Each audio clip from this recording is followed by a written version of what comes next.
just as we thought that the end of this COVID-19 nightmare is near with the rollout of vaccinations in the UK and in several parts of the world, comes news of a mutation of the COVID-19 virus. Now, this mutation or this new strain, which is called B.1.1.7, is frightening policymakers the world over, and especially in the UK, simply because it spreads faster. 70% faster is what scientists in the United Kingdom are saying.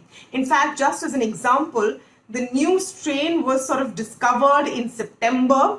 By October, almost 1/4 of all cases in London were from the new strain, and this rose to 2/3 in December. Currently in the UK, over 60% of all cases are because of this new strain, which is why flights to and from the UK have quickly been banned by a number of countries, including India. Well, the good news is so far, this new strain has not been found in India, but we can't say what happens next. Question is, how much of a worry is this new mutation? So now, based on what experts have told me, I've put together key points for you. Number one, all viruses mutate. So this is not uncommon. This specific strain is a little bothersome because it transmits about 70% faster. That means it spreads the disease faster, which piles up numbers in hospitals. Is it deadlier than the COVID-19 we know so far? Well, so far there is no indication to show this. So that is a bit of a relief till more data comes about. But very preliminary studies are showing that this may attack younger people more than the original virus did, and that could also be a cause of concern.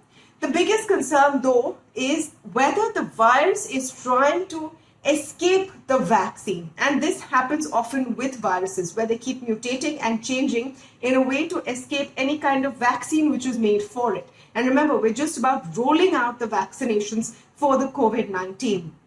So Pfizer-BioNTech says so far that their current vaccine plan in the UK should be fine with the virus. But if need be, they could come up with another vaccine or another version of their vaccine for this specific mutation in just about 6 weeks.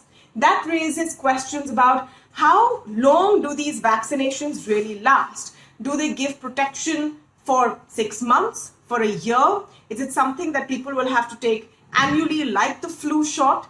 And what does that mean for costs and burden of disease for large populations, especially like India? So these are a number of questions that are swirling around the whole mutation and the new strain of the virus. But as of now, public health experts say there's nothing really to panic. We just have to be careful. We have to be vigilant. The usual masking, social distancing, and all of that hand washing continues well into the new year. It also gives a bit of a reality check that just because the date on the calendar will change in a few days from now and we'll go from 2020 to 2021, it does not mean that the worst or the last of the COVID-19 is behind us. We have to stay on our toes because the virus is already trying to be 2 steps ahead.